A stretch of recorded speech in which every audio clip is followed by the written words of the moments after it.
မန်စစ်အပြည့်အလွန်ရောက်လာပေမဲ့ဒုံကျူးကရန်သူမှတ်ပြီးလက်သေးညက်ထိုးလိုက်တာကြောင့်မန်စစ်ခင်ဗျာနေရာတွေမိလဲသွားပါတယ်ဒုံကျူးကားပေါ်ကဆင်းလာတော့ရဲတယောက်ကသူဘလို့လို့လူအများကြီးကိုအနိုင်ယူနိုင်တာလဲလို့မေးပေမဲ့သူကဘာမှမပြောဘဲအထာကြပဲရပ်နေရပါတယ်မန်စစ်ကတော့အရင်ကလည်းအထိုးခံရဘူးလို့ဒီနေ့လည်းတက်ပြီးအထိုးခံလိုက်ရတာပါမန်စစ်ကဒုံကျူးရဲ့လက်မကိုချိုးပစ်မယ်လို့ကျင့်ဆိုပါတော့တယ်ရေချိုးပြီးတဲ့နောက်မှာတော့ဒုံကျူးဟာရွှေယုံခွင်းကိုတယောက်တည်းနှိမ့်နိုင်ခဲ့တာကြောင့်အင်တာဗျူးတာခံရပါတယ်ဒါပေမဲ့မန်စစ်ကတော့ဒီအမှုမှာတစ်ခုခုထူးဆန်းနေတယ်လို့ခန်းစားရတာကြောင့်ဂျောင်ဟွန်းကိုခေါ်ပြီးထက်မိပါတယ်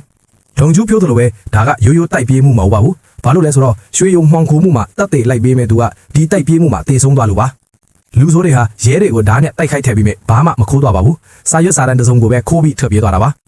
အဲ့ဒါဘာစာရွက်တွေလဲဆိုတာမှန်စစ်သိချင်နေပါတယ်ညနေပိုင်းမှာဒုံကျူးကဟာနာကိုအိမ်လိုက်ပို့ဖို့လုပ်တုံးအိမ်နီးချင်းတွေနဲ့နေမြေခံရဲတွေကတားဆီးပြီးချင်းချုပ်တာခံရပါတယ်သူတို့ကဒုံကျူးကိုလူမိုက်လို့ထင်ပြီးတတိထားနေကြတာပါဒုံကျူးကအချိန်ဒီကိုကြည့်ပြီးဟာနာကိုနှုတ်ဆက်ကပြန်လာခဲ့ပါတယ်တိုက်ဆိုင်ပဲရဲအနှဲငယ်ချာပျောက်နေတဲ့ဂုံယူပြန်ရောက်လာတာနဲ့လမ်းမှာဆုံပါတယ်အိမ်ရောက်တော့ဒုံကျူးကသူ့ညီကျွဲဝဲလာတဲ့လက်ဆောင်ကိုထုတ်ပေးပါတယ်ဒုံကျူးကဂုံယူကိုလက်ဆောင်ကြိုက်လားလို့မေးပြီးသူ့အတော်နဲ့အတူတခွားမွေးထိုင်စားကြပါတယ်သူ့အတော်အိပ်ပျော်နေတုန်းဒုံကျူးကသူ့ရဲ့ငွေစုစာအုပ်ကိုအတော်ဖိတူအတွက်ထားခဲ့ပါတယ်အဲ့ဒီနောက်အခန်းထဲပြန်လာပြီးညီးပြဟောင်းအတွက်ဘာတွေလုပ်ပေးခဲ့တာလဲလို့ဂုံယူကိုမေးပြီးမယ်ဂုံယူကပြန်မဖြေပါဘူးရုတ်တရက်ဖုန်းလာတာကြောင့်ဂုံယူကဖုန်းကြိုက်ပြီးအိမ်ကထွက်သွားပါတယ်ဌာနမှူးကတော့ရွှေယုံတန်းကိုဖမ်းမိတာနဲ့ပတ်သက်ပြီးကြွားလုံးထုတ်နေပါတယ်သူကသတင်းတောက်တွေကြောင့်ဖြစ်စည်းသွားတဲ့သူ့ရဲ့ဂုံထိတ်ခါကိုပြန်ဆဲဖို့အခွင့်အရေးယူလိုက်တာပါအောင်မြင်မှုရခဲ့တဲ့အားကစားသမားရဲအဖွဲ့ဟာလည်းကိုယ်ပိုင်ရုံးခန်းရခဲ့ပါတယ်ရုံးခန်းထဲမှာဒုံကျူးဟာနာဂျေဟုံမန်စစ်တို့ရှိနေပြီးနောက်ဆုံးတစ်ယောက်ကတော့ဂျောင်ဟွန်းပါဒါပေမဲ့ဂျောင်ဟွန်းကတော့ကိုရဲကိုတာကိစ္စတွေကြောင့်ချက်ချင်းရောက်မလာသေးပါဘူးခဏကြာမှဒုံကျူးနဲ့မန်စစ်တို့ဟာယုံဝါကုံသားကိုစစ်ဆေးပါတယ်သူ့ပင်ကိုတိုက်သွားတဲ့ကားကိုဘသူစီရောင်းလိုက်တာလဲလို့မေးပေမဲ့ယုံဝါကရှေ့သွားနှချောင်းကျိုးနေတာကြောင့်စကားပြောတာသိမပြီးတာပါဘူးဒုံကျူးကယုံဝါရဲ့လက်မှာပတ်ထားတဲ့နာယီဟာသူ့မြင်မှုနေကြနာယီမှန်တရီထားမိသွားပါတယ်အဲ့ဒါကသူ့ဖင်ကိုတိုက်သွားတဲ့လူရဲ့နာယီပါဒုံကျူးကဒီနာယီကိုဘယ်ကရတာလဲလို့မေးတဲ့အချိန်မှာရဲနှစ်ယောက်ရောက်လာပြီးယုံဝါကိုခေါ်သွားပါတယ်ယုံတို့ရဲ့စစ်ဆေးချိန်ကုန်ပြီလို့ပြောသွားတာပါမန်စစ်နဲ့ဒုံကျူးတို့ရုံးခန်းကိုအပြေးပြန်လာတဲ့အခါမှာတော့ဌာနမှူးကဒုံကျူးတို့အဖွဲ့ကိုနောက်ထပ်အရေးကြီးတာတခုလုပ်ဖို့ခိုင်းလိုက်ပြီးယုံဝါကိုစစ်ဆေးတဲ့အမှုကိုတခြားသူစီလွှဲပေးလိုက်ပါတယ်သူပြောတဲ့အရေးကြီးတဲ့ကိစ္စဆိုတာကတော့မီဒီယာတွေရှေ့မှာကြွားကျင်လို့ရုပ်ရှင်ရိုက်ကူးရေးသွားဖို့ပါပဲအထူးသဖြင့်ဟာနာကတနက်ပြစ်တော်တာကြောင့်ဒါကသူ့ဂုဏ်သတင်းကိုတက်စေပါတယ်ဌာနမှူးကအရင်ကဟာနာအရေးချင်းကိုဝေဖန်တဲ့ပေမဲ့ဒီနေ့မှာတော့အားလုံးရှေ့မှာဟာနာရဲ့တနက်ပြစ်စွမ်းရည်ကိုထုတ်ပြခိုင်းပါတယ်ဟာနာကသိမချင်တဲ့ပေမဲ့ဌာနမှူးစကားကိုနားထောင်ခဲ့ရပါတယ်ဒါပေမဲ့တနက်ပြစ်တဲ့အခါမှာတော့သူမကဌာနမှူးကိုတဲ့ချိန်ပြီးပြစ်ထစ်လိုက်ပါတော့တယ်အားလုံးကဒီမြင်ကွင်းကိုကြည့်ပြီးလန့်တော့ကြပါတယ်ဟာနာကဒီလိုလုံးဝလိမ့်မယ်လို့ဘယ်သူမှမထင်ထားပါဘူးဒါပေမဲ့ဒုံကျူးရဲ့အဖွဲ့ဝင်တွေကတော့ဌာနမှူးကိုမုန်းနေတာကြားပြီးမို့လို့ကျေနပ်နေကြပါတယ်ဆက်တဲ့ဒီကိစ္စကြောင့်ဌာနမှူးကဂျောင်ဟွန်းကိုဟာနာကိုမနှက်ဖြန်အနှုတ်ထုတ်ပေးဖို့ပြောပါတယ်ဒါပေမဲ့ဂျောင်ဟွန်းကဒါကသူ့နာမည်ကိုပူပြက်စေလိမ့်မယ်လို့ပြန်ပြောပါတယ်ဒါကြောင့်ဌာနမှူးကဟာနာဟောကြီးမိုင်ကြီးကိုစမ်းသပ်ပေးတာပါလို့လင်ပြောလိုက်ရပါတယ်အားလုံးရှေ့မှာသူကိုယ်တိုင်စံပြအနေနဲ့လှုပ်ပြတာပါလို့ပြောလိုက်ရပေမဲ့ဟာနာကတော့အနှုတ်ထွက်ချင်နေတုံပါတယ်စနေအဲ့ဒီညမှာဒုံကျူးကဟာနာနောက်ကိုလိုက်သွားပြီးထမင်းစားဖို့ဖိတ်ပေမဲ့ဟာနာကမတုံ့ပြန်ပါဘူးဒုံကျူးကဘာလို့အလုပ်ထွက်တာလဲလို့မေးတဲ့အခါဟာနာကသူတို့နှစ်ယောက်ဟာဘာမှမဆိုင်တော့ကြောင်းနဲ့သူ့ကိုမချစ်ဖို့ပြောပါတယ်ဒါပေမဲ့ဒုံကျူးကတော့ခန်းစားချက်တွေကိုအလွယ်တကူဆွလို့လို့မရနိုင်ပါဘူးဟာနာကတော့သူ့ကိုမကြိုက်ဘူးလို့ထပ်ပြောပြီးထွက်သွားပါတယ်အရင်နေ့ကအိမ်ကြီးချင်းလည်းထပ်ပေါ်လာပါတယ်မနေ့ကလူကြီးထပ်ရောက်လာပြန်ပြီလားလို့မေးပေမဲ့ဒုံကျူးကအလိုလိုပြန်သွားမှဖြစ်လို့မောင်းထုတ်စရာမလိုပါဘူးနောက်တနေ့မှာသတင်းထောက်တွေနဲ့အင်တာဗျူးနေတုန်းမန်စစ်စီဖုန်းလာပါတယ်မန်စစ်တို့အဖွဲ့ဟာစွန်ပစ်ထားတဲ့အဆောက်အုံတွေကကြံနေတဲ့ရာဇဝတ်ကောင်တွေကိုလိုက်ဖမ်းရမယ်လို့သတင်းရပါတယ်မန်စစ်တို့အဖွဲ့ရောက်သွားတော့စုံတော့ရှုဂျောင်ဟွန်းကိုအဲ့မှာတွေ့လိုက်ရပါတယ်ဒုံကျူးကဂျောင်ဟွန်းကိုရဲဖြစ်ပြီးအားနေတာလားလို့ရွေ့ပြောပါတယ်ဒါကြောင့်ဒုံကျူးဟာမန်စစ်ရဲ့စူပူချင်းပေါင်းတာကိုချက်ချင်းခံလိုက်ရပါတယ်အဲ့ဒီနောက်အားလုံးဟာအဆောက်အုံတွေကိုဝင်သွားကြပါတယ်သူတို့ဟာအလုပ်ခွဲလုပ်ပြီးလူစုခွဲလိုက်ကြပါတယ်မန်စစ်ဟာတိမကြခင်မှာပဲအမောတကောနဲ့ချန်ပီယံဘော်ကလဲကျနေပါတယ်ဒုံကျူးကစိုးရင်တကြီးသွားကြည့်တဲ့အခါမှာတော့မနေ့ကသူ့နှာခေါင်းကိုထိုးလိုက်တဲ့အတွက်ဒုံကျူးကိုလက်စားချေချင်နေတာပါဒါကပုံနေတဲ့သူတွေကိုတတိပေးလိုက်တယ်လို့ချစ်သွားပြီးဒုံကျူးကိုနှိခင်းချောင်တောင်ဖော်လာတဲ့တရေလို့ထန်သွားကြပါတယ်သူတို့အပြင်ကိုကြည့်လိုက်တော့မန်စစ်ကခြေပြက်လက်ပြကခုန်နေတာကိုတွေ့ရပါတယ်သူကတွေးလေသူတိုင်းကိုဖတ်တီကိုက်နေတာကြောင့်အားလုံးထိတ်လန့်သွားကြပါတယ်မန်စစ်ကလူမိုက်တဲ့နောက်ကိုအမြန်လိုက်ပြီးမှသူတို့ကပင်ပြားတွေကိုဆွဲတင်ပြီးရန်ဆက်ကြပါတယ်မတင်ဖက်ပဲချောင်းဟွန်းကနောက်ကပြေးလာပြီးလူမိုက်တွေဘေးကိုတဲ့ကြီးခုန်ဆင်းသွားပါတယ်မန်စစ်လည်းသူ့နောက်ကနေလက်ခုံပါတယ်ချောင်းဟွန်းကဓားပြစီပြေးသွားကနဲ့ဓားနဲ့အထိုးခံလိုက်ရပါတယ်ဒါကချောင်းဟွန်းကိုအရင်ကသူ့ရှုံးခဲ့တဲ့ဓားပွဲအမတ်ရချက်ကို6လန့်စေပါတယ်ကံကောင်းတာကမန်စစ်ကဂျောင်ဟွန်းအတော့ဓာတ်စကန်လုပ်ပေးလိုက်လို့ဂျောင်ဟွန်းအဆင်ပြေသွားပါတယ်ဒုံကျူးကမန်စစ်ကိုဆေးရုံအချိန်မီပို့ပေးလိုက်လို့မဟုတ်ရင်မန်စစ်တင်နိုင်ပါတယ်စီလာဝန်ကဒုံကျူးကိုကျေးဇူးတင်ဖို့ပြောပါတယ်သူ့ကြောင့်သာမဟုတ်ရင်မန်စစ်အန်ဒီရဲ့ကိန်းမှာမဟုတ်ပါဘူးဒါကမန်စစ်ကိုမြို့ရည်ကြလောက်အောင်စိတ်လှုပ်ရှားစေပါတယ်အဲ့ဒီအချိန်စွန့်ပစ်ထားတဲ့ကိုတော်မှာတော့ဒုံကျူးရဲ့ညီကိုရဲတယောက်ကနှိပ်စက်နေပါတယ်ဂုံယူကကားနဲ့ဘသူ့ကိုမှမတိုက်ခဲ့တာကြောင့်သူခိုင်းတဲ့အတိုင်းမလုပ်လို့နှိပ်စက်နေတာပါဂုံယူတကိုယ်လုံးမှာဒဏ်ရာတွေဘလပွားထိနေပါတယ်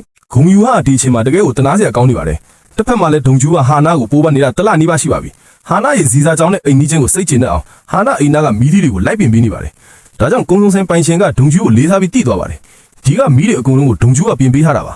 နောက်ကနေ့ရုံရောက်တော့ရဲတယောက်ကဒုံကျူးတို့အဖွဲ့ကိုလာတိပေးပါတယ်သူ့ဖင်ကိုတိုက်သွားတဲ့သူကကိုလိုက်လာဖမ်းခံတယ်လို့ပြောတာကြောင့်သူ့ကိုပြေးသွားကြည့်ပါတယ်မထင်မှတ်ပဲအဲ့ဒါကသူ့ညီဖြစ်နေပါတယ်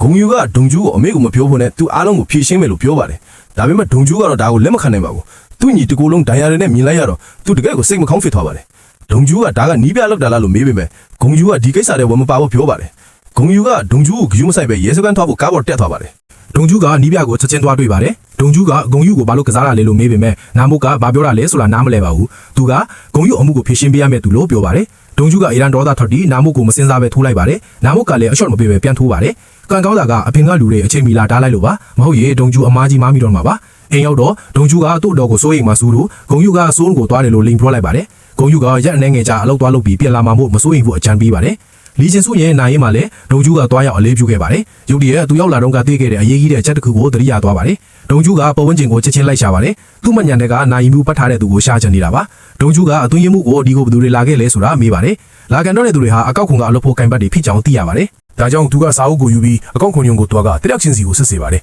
သူ့မညံတဲ့ကလူနဲ့တူမတူတနေရာချင်းစီလိုက်နိုင်ရှင်ပါတယ်ဒါပေမဲ့ခဏကြာမှတော့ဘသူကမှရှာမတွေ့ပါဘူးဒုံကျူးကဌာနတစ်ခုပြီးတစ်ခုလိုက်စစ်ပါတယ်ရုတ်တရက်ဒုံကျူးကလူတစ်ယောက်ရှိမှရက်လိုက်ပါတယ်ဒုံကျူးကသူ့လက်ကိုကိုက်ပြီးသူ့ကိုကားနဲ့တိုက်တာသူလားလို့မေးပါတယ်ဒုံကျူးကကားမောင်းသမားကိုတစ်ခါပဲမြင်မှုပဲမဲ့မှတ်ညံကောင်းတာကြောင့်မှားဖို့မဖြစ်နိုင်ပါဘူးဒုံကျူးကသူတန်တရားရှိတဲ့သူကိုတွေ့တော့သူ့ဖင်ကိုချက်ချင်းလှန်ပြပါတယ်သူ့ဖင်ကအညိုမဲဆွဲတာဟာသူ့ကြောင့်ဖြစ်တယ်လို့ပြောပါတယ်ဒီကလုံကျုံကြီးကဒါကိုမြင်တော့ဒုံကျူးကိုကာမယူလို့ထင်းပြီးအပြင်ကိုဆွဲထုတ်သွားပါတယ်ဒါပေမဲ့ဒုံကျူးကတော့ဆက်ပြီးတတိပေးနေတော့ပါပဲဒီကိစ္စကြောင့်အနောက်ပိုင်းရက်စခန်းကမန်စစ်ကိုဖုန်းဆက်ခေါ်ပါတယ်ဖုန်းဖြေပြီးတော့မန်စစ်ကအရန်စိတ်ပြတ်သွားပြီးဒုံကျူးကိုနေရာတကာမှာပေါင်းပြီးလိုက်ချွတ်ပြနေရလားလို့မေးပါတယ်ဒုံကျူးကသူ့ဖင်ကအညူအမဲဟာတတ်တယ်ပဲလို့အခိုင်အမာပြောပါတယ်ဒုံကျူးကသူရှာတွေးတဲ့အကောက်ခွန်အရာရှိကတဲခန့်လို့ပြောပေမဲ့မန်စစ်ကမယွတ်ပါဘူးမန်စစ်ကတစုံတစ်ယောက်ကိုမဆွဆွဲခင်အ ਨੇ ဆုံးတတ်တယ်အရင်ရှာဖို့အကြံပေးပါတယ်သူတို့နှစ်ယောက်ညင်းနေတော့ကြောင်ဟွန်းကပြီးခဲ့တဲ့တစ်ခေါက်ဓာတ်နဲ့အထိုးခံရတာကနေကယ်ပေးခဲ့တဲ့အတွက်လာမေးပါတယ်ကြောင်ဟွန်းကမန်စစ်အခုနေကောင်းလာသိကျင်တာပါမန်စစ်ကစီနီယာကသူ့ကိုဂယုစိုက်တယ်လို့ခံစားရပါတယ်မန်စစ်ကအစင်ပေးပါတယ်လို့ပြောပေမဲ့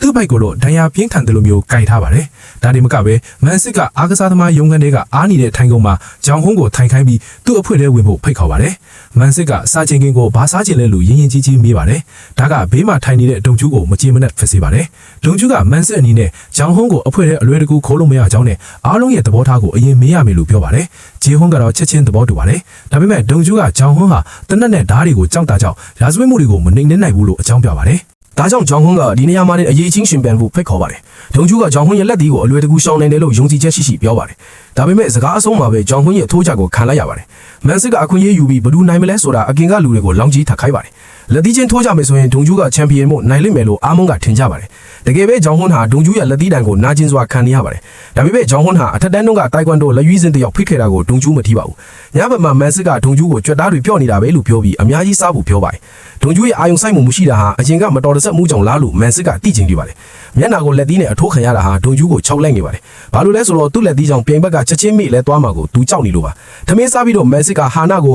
ရဲစက်မလုပ်တော့မယ့်ကိစ္စကိုပြန်စဉ်းစားဖို့အကြံပေးပါတယ်။ဒါပေမဲ့သူမကတော့လွတ်လွတ်လပ်လပ်နေထိုင်အလုံးလုပ်ချင်ပြီးဘသူရဲ့ထိန်းချုပ်မှုကိုမှမခံချင်ဘူးလို့ဆုံးဖြတ်ထားပါတယ်။ဂျေဟုံလဲဟာနာကိုနှုတ်ဆက်ဖို့ရောက်လာခဲ့ပါတယ်